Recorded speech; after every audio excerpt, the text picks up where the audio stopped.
Now, a Siskiyou County man has been detained by U.S. immigration enforcement agents, even though his loved ones claim he was legally in the country, doing everything by the book. According to his fiancee, Wilfredo Jesus Rivero came to the U.S. legally through the asylum system, but when he went to report a change of address to the authorities, he was taken into custody with little word on what comes next for him. The Northstate News' Max Tedford spoke with ICE officials.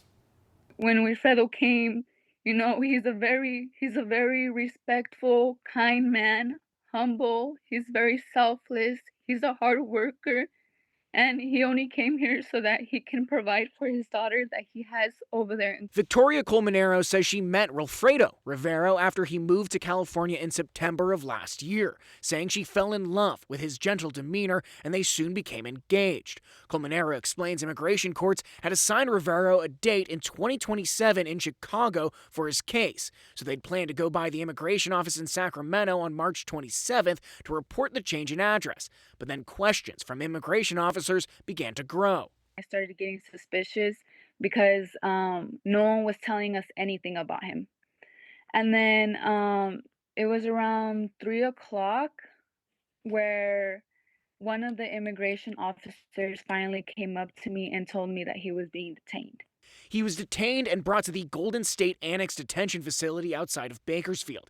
In a statement to the Northstate News, an ICE spokesperson claimed agents arrested Rivero in San Francisco, not Sacramento, and said they had revoked his parole, which would mean he would remain in custody until his immigration trial, which was set for March of 2027. Colmenero spoke with Rivero Tuesday afternoon over the phone, sharing he is managing in custody, but she is scared for what comes next. I'm always constantly thinking of how he's doing in there, or if they're going to deport him and stuff like that. So it just really messes with my mind.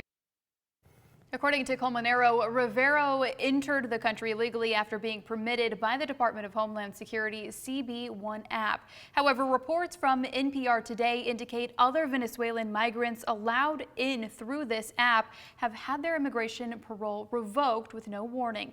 Officials have provided no clarification if this is the case for Rivero. Yeah.